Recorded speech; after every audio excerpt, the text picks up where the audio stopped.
half or seven. Solid, so I can put like 65 on your report card, you'll feel solid. Let's not do that. Okay. Nick, how do you feel about the drill, 1 to 10? 4. All right. Anyone feel confident about this drill? Jacob and Teddy do. Jerson, you feel, what do you got there, Jerson? What is it? Average fixed cost decreasing. Average fixed cost is decreasing. Jacob, did you agree with that? No. What did you have? I said B. What is that? Marginal cost is decreasing. Okay, read the question. As output of a firm increases, the difference between the firm's average total cost and its average variable cost gets smaller because of the firm's. Okay, so what is, if I drew ATC and ABC, so they're saying it's something like that, right? Okay, what's in between here? Jacob? I think so. All right. No, it's Is it marginal cost? no, it's a fixed cost. It is fixed cost. So what did you answer? I said B, marginal cost is increasing. But is that why that's good? Isn't this space? You just told me it's fixed cost. Oh, okay, so then it would be C, right? Yeah. Okay.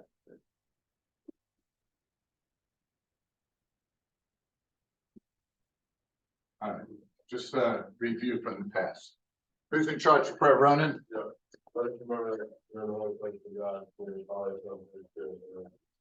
We got, thank you for another beautiful day. Pray for all the students that are going to and pray for all of the incoming 8th graders today and that adopted family drive is well and successful. St. John Baptist, Okay. Anyone have any questions on the homework? There was one that I thought you pretty much could do, but I put something in there that tripped you up. If you have a question, let me know. That one? Go. Is there any other reason why there's a lot of advertising outside of making demand for it? Increasing demand. So you want to do two things. You want to increase demand. So you want trial, and then making it more elastic is you want to be able to hold this up. Can you go over a question on the first? No, retake or no? Yeah, go. An industry is a natural monopoly when Yeah, the government assists the No. firm in maintaining the monopoly. A single firm owns a key resource. no, And a single firm can supply a good service to the entire. that's it. Great. What? I thought a natural monopoly was when a government did assist. I mean, the government doesn't really assist it. It allows it. I mean, I get it. Oh, we could call that assist. I think that the 3 is the little one. Little 3 is really the answer there. I guess maybe like. I'll tell you what, I'll look in the textbook, and if it says anything about assist, I'll give everyone credit for it. All right, because if he says it, I don't really think it would be. Yes. Monopolistic competitions produce too little compared to perfect competition, right? Correct. Okay. While it was on the FRG part B. Yeah. Does the typical firm produce an output level that minimizes the average total cost in the long run? Or is it no, because it still uses the profit maximum? Yeah. So it does minimize its output, right? Typical firm minimizes its output because it produces at the profit maximizer, not at the lowest ATC, not at like excess capacity. Or not at allocated efficiency, whichever one you want to use. Yes. Wait, so was it yes or no? Well, read the question. Does the typical firm use an output level that minimizes the average? Yes.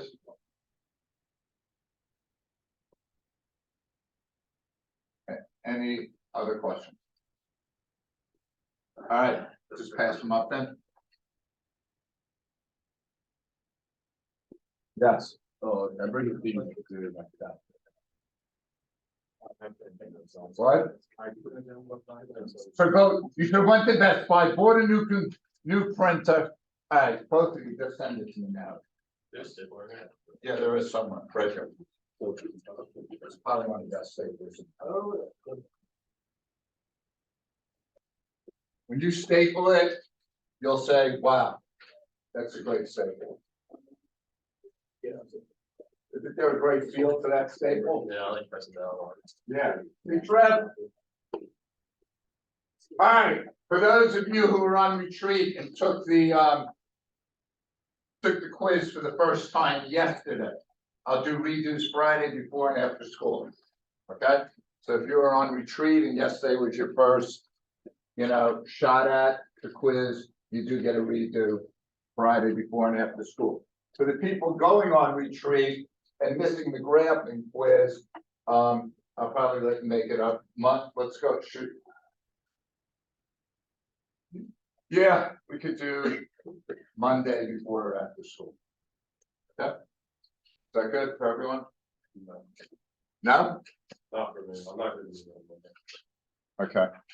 We'll figure it out though. I'd rather you then focus truthfully on the unit test, because that's worth 90 points, and the graphing quiz is worth 10. Okay, so we can figure out when to make up the graphing quiz. All right, today, oligopolies. They could be really easy. You gotta really focus, okay? Because they're gonna make up like 5 questions on the multiple choice, and they can be very easy questions, but man, if you don't get it, they can be really hard. All right, this is from yesterday. How do you enter when firms are making money in the long run? You exit when they're losing. Okay? Where is excess capacity on the graph? Troy, do you know where it is on the graph? Where MC equals ATC. Correct. Right, where MC equals ATC compared to the profit maximum. Perfect. How does a monopoly, all right, how does a monopoly to advertising impact the graph? All the advertising costs are in, like they'd be in average total cost. They're put in already. And it probably gets demand, the demand for, or the quantity to increase. What shifts in monopolistic competition? I don't know, John, what shifts when firms enter in monopolistic competition? The demand to the left. Okay. Firms and the demand to the left in MO, right? Yeah. Demand in MO. Okay, are we good on these? All right. 8.75, not bad. All right, here we go, oligopoly. All right, oligopoly is an imperfect competition, imperfect. Okay, now characteristics. I knew a few large producers, less than 10. Identical or differentiated products. Great, could be anything. High barriers to entry. You see that? What do you know in the long run?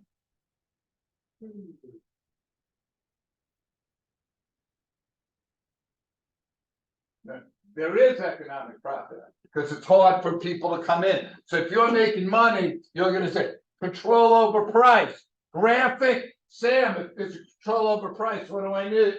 No. Graphically. When MC equals MR, where am I going? Up to demand. I cannot tell you how many guys, I think this is an easy question. When they ask you what's the price of a monopoly, and they show you a graph, would we agree that's a question we should get right? Yeah. I can't tell you how many guys got it wrong, because they went to where MC equals MR straight over. Got to remember, up to demand. All right, mutual interdependence. Okay, Matt, you don't care about tests, you just love learning. But for those who care about tests, I put a star next to it, because that's a characteristic about oligopolies they ask a lot. What is mutual independence? It means what Trevor does directly impacts my sales and profits. Okay. So, yes, sir. Would that be like gas stations that like they lower prices? Yep. If you lower your prices, I got to do something. Okay. Good example. All right. So OPEC, cereal companies, car producers, they're all examples. All right. Okay, so how do oligopolies? It's kind of almost the same as monopolies, except a couple other people sneak in. They have barriers to entry, economies of scale.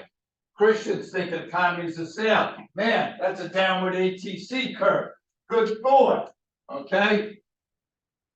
Like the car industry, their fixed costs are so expensive to get in. You almost have to be a large firm. High startup costs. High startup costs usually trend to a downward sloping ATC because that means your fixed costs are high. And as you produce more output, your average fixed cost goes down. And then here, so truthfully, these are almost the same thing, right, as a monopoly. All right, so it's almost the same reasons. All right, so they use game theory. And the reason they use game theory is game theory helps you figure out how, when Chase lowers his prices, what should I do? Okay. Now, game theory is associated with oligopolies. Mutual independence is associated with oligopolies. Those are the stupid like characteristics of questions they like to ask. All right, so we learned game theory, like I said, but I used interdependent here, so I can anticipate and react to the decisions that are made. All right. So game theory is going to help us determine the best strategy. You know, if you ever see anyone see A Beautiful Mind, Yeah. John Nash, he's the developer of game theory. Any AP Psych people here? You should have. Where do you get to A Beautiful Mind? Did you get to cognitive thinking? Yeah. Huh? Yeah, you'll do it there. Right. Okay. So you'll get there. Okay. All right. Game theory helps predict human behavior. So here's a quick simulation that I want to ask you. All right. The rules are kind of here's the beach. Okay. So he has like point A, point B. All right. We're all selling the same ice cream. All right, same price, same quality. If I put my stand here, and the people are always going to just go to the closest stand, okay? That's it, which makes sense, right? Same price, same ice cream. Where should you put your stand? Where would you put it? Right next to you. You're gonna put it right here? Okay, anyone else? No one's gonna put it in the middle? Huh? Someone's gonna put it in the middle. All right. Now, if you put it in the middle, I'm gonna get all these customers, right? And I'm gonna get half of these. And then you're gonna get this here. But who want, if you put it here, I get all these and you get the rest. Okay, so the idea strategically would be to put it next to. And you see that in the real world. Gas stations are usually next to each other. Fast foods a lot of times aren't next to each other because they realize that they're trying to target the right spot in the market. All right, you guys did a good job on that. There we go. All right. So now this one is not in your notes, but I just wanted to show you like a practice one, and then we'll get to it. All right. When I'm trying to figure out, so in here is the profits. Okay? High price, low, so should I increase my price or lower my price? Increase my price or lower? If I'm looking to figure out what rare air should do, I'm gonna go across the matrix. If I'm looking to go what Uptown should do, I'm gonna go down. Now, I'm dyslexic, so I flip numbers a lot. So what I do is Uptowns, I just put a box around. So these numbers, which are closer, represent Uptown. So I don't freak myself out. All right, so if rare air goes high, Uptown could go high and make $12 or low and make 15. What is Uptown gonna do? Go low. So what I do is I put a check. So I know if rare air goes high. Now, if rare air goes low, Uptown could go low. Right? I'd rather could go high and make 6 or go low and make 8. What are they gonna do? Go low. Now, does it matter what rare air does?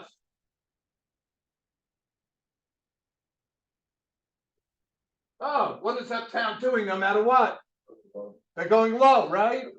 We call that a dominant strategy. So the dominant strategy is the strategy you will use no matter what your opponent does. Okay? In this case, for them, it's low. Okay? Now, I want to see what rare air should do. They're the unbox, and I'm looking across. Okay. So, if Uptown goes high, Christian, what should rare air do?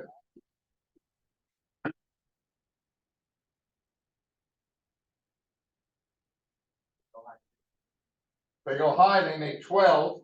If they go low, they make 15. So they're gonna go low, right? So I put an X there. They're gonna go. If Uptown goes low, what should rare air do? They can make 6 or 8. They're gonna go low. Okay. By the way, what's their dominant strategy? So both of them's dominant strategy is low.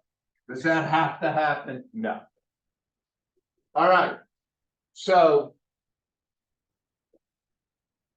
when I have a check and an X in a box, I have Nash's equilibrium. What is Nash's equilibrium? No incentive to cheat. Which means if either one of them changes their strategy, they'll make less money. That's what no incentive to cheat. So let's just say rare air decided to go high. All right. So if rare air goes high and Uptown, where's rare air? And Uptown goes low, rare air is only going to make 6 instead of 8. So there's no incentive for them to change. That's Nash's equilibrium. Now, Eddie, he's one sharp guy. He calls me up and says, Mr. Bressler, screw this. If we both go high, we can make more money.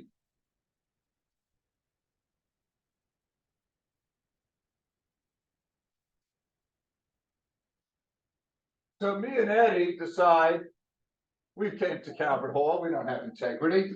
So we're gonna both cheat and go high and make more money. What eventually is gonna happen, you think? One person's gonna betray and go well. Yes. Eddie the damn cheats me and goes low and makes more profit, then what am I gonna do? I go low and we're eventually gonna get back here. So Nash's equilibrium, maximum profit. Okay, not always the same. Dominant strategies. Okay. Any question? Okay. Let's now, I think the next one is in your, is it in your book? I mean, what? Huh? Could have been. Fixed page down. All right. Can we try to do this one? Okay. This is in your notes, right? Try to do it in your, and tell me what's going on.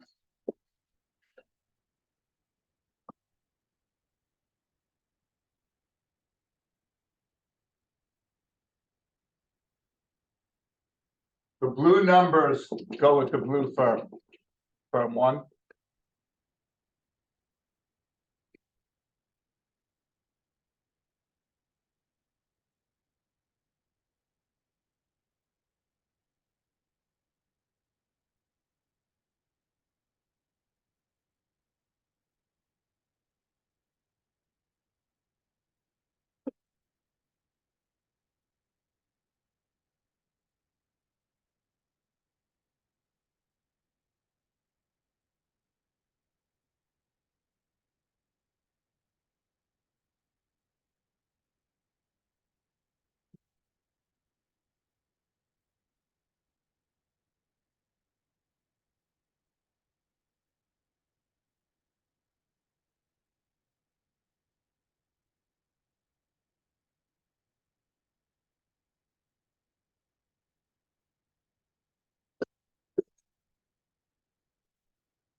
I get choked up over game theory too, John.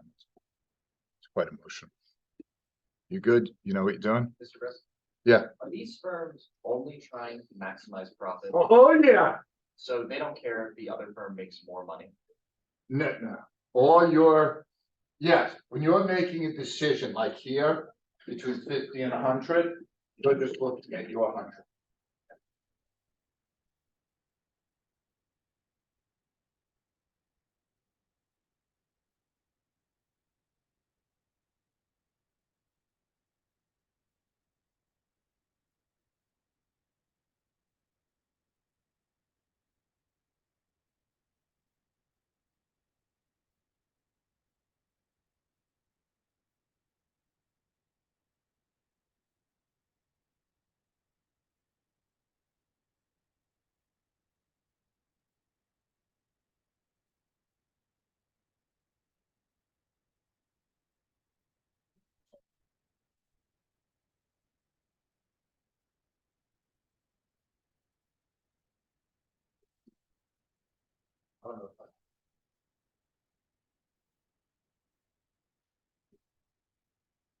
Is that not what you're trying to say?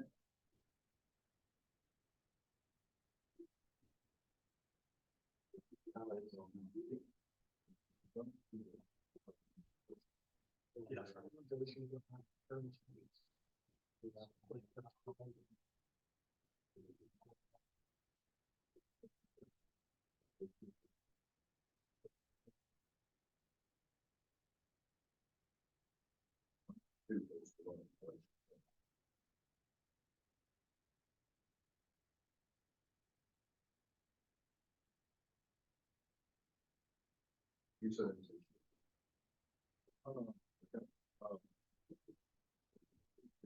You don't mind? Yeah, I know it's somewhere. Tell me another time, because it's in your paper, because I remember distinctly. Okay. Yes, sir. What do high and low like? Prices. Sorry. All right. Greg. How you feeling? Little woozy? Yeah, Okay, it's the first time. All right, so Greg, I want to see what firm one should do. So if firm two goes high, Greg, what should firm one do? Yes, make 100 instead of 50, right? Yeah. If firm two goes low, Greg, what should firm one do? Go low. If it goes low, it's gonna make 20, Oh, no, go high, because then that makes sense. okay? Greg, is there a dominant strategy? Yes. They're going high no matter what, right?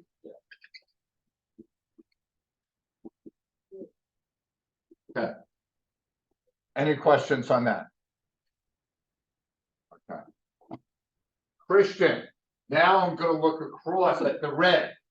If firm one goes high, what should firm two do? Okay, I'm gonna put an X. Christian, if firm one goes low, what should firm two do? Do they have a dominant strategy? No. Sam, is there a Nash's equilibrium here? Where there's no incentive for either one to cheat? Yeah. Up here, right? That's Nash. So we have one dominant strategy.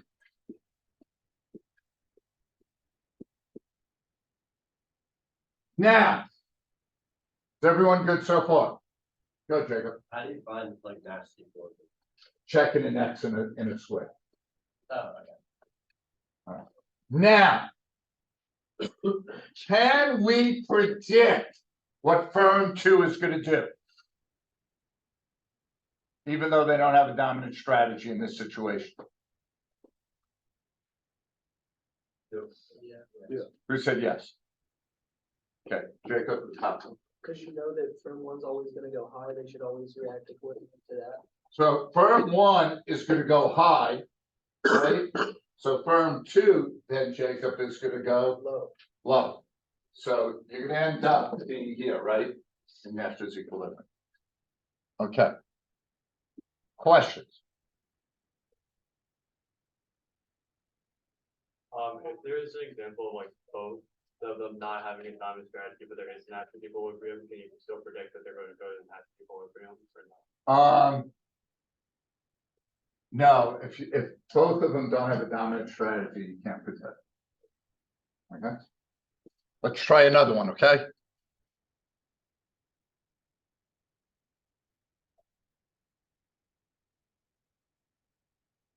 Okay, and we got that, right? Oh, Jesus. Oh, that was just me just going crazy. Okay. Nash's equilibrium, we talked about that. All right, we talked about everything there. Is this in your notes? More practice? Okay, let's try to do one more.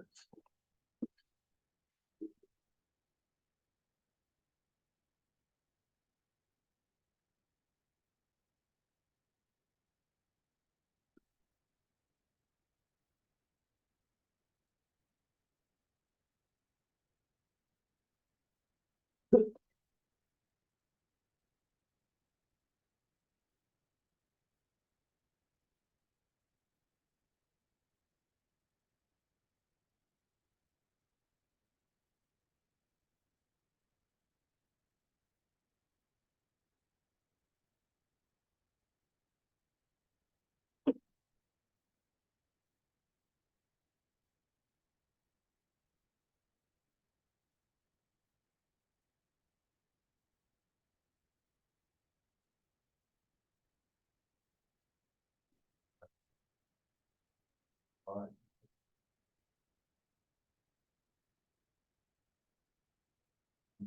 The phone one. Okay.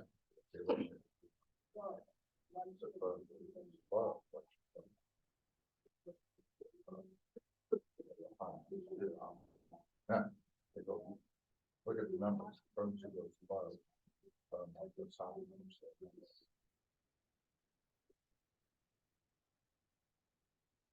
Whoa.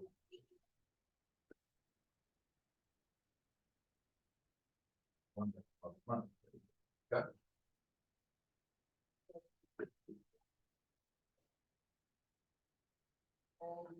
Bless your goodness. Yeah.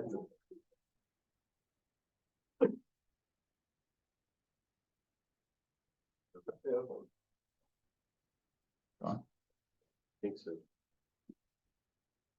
Give you another minute.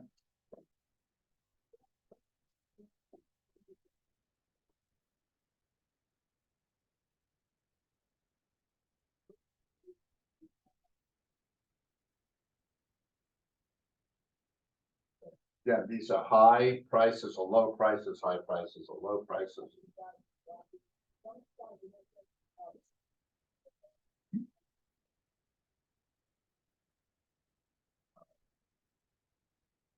Correct? Alright, now, I want to try to figure out what firm one should do. I'm gonna be looking down at the blue boxes. So Trev, if firm two goes high, what should firm one do? Go high. Makes 90 instead of 80, right? Trev, if firm two goes low, what should firm one do? Go low. Go low, make 70 instead of 50. Trev, dominant strategy?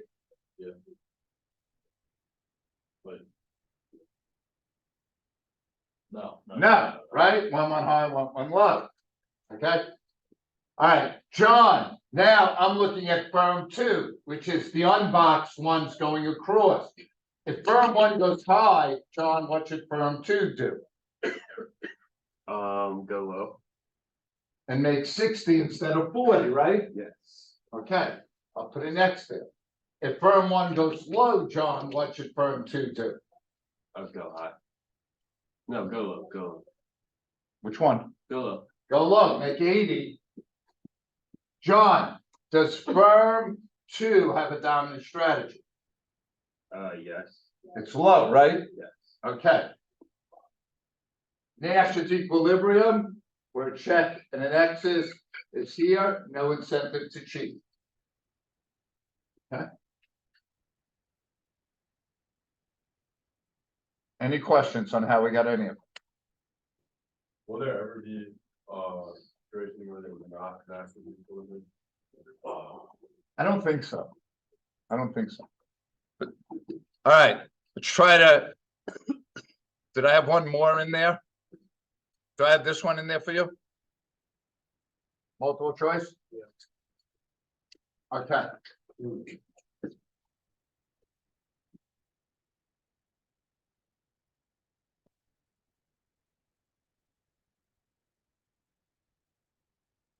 This is cheat and not cheat, right?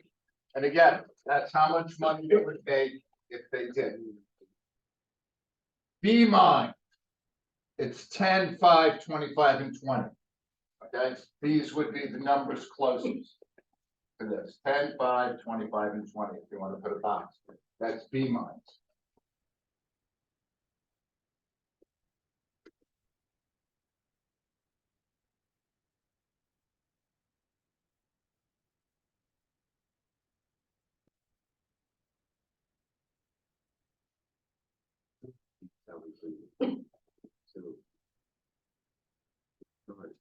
So you ask this one.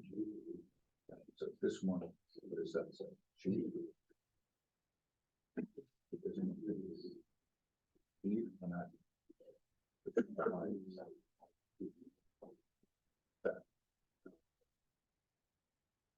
They don't cheat, go to this one.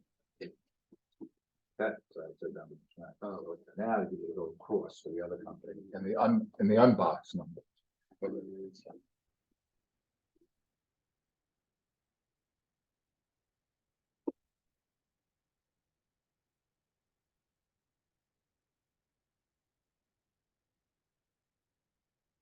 Guys, we'll be here tomorrow. We will do more practice. We'll have more practice ones. All right. Cross, I know you're a little tight on time. We're tight on time. Yeah. If, what's the name of this, the top one? Gmine. Cross, if Gmine cheats. Yeah. What should Bmine do? B mine should not cheat. Oh, no, I meant, hey, B mine should cheat, yeah. All right, Make 10. cheat and make 10 instead of not cheat and make 5, right? Yeah. If they don't cheat, what should Bmine do? Cheat. And make 25 over 20. Yeah. Okay, so their dominant strategy is to cheat. Mm. Alright.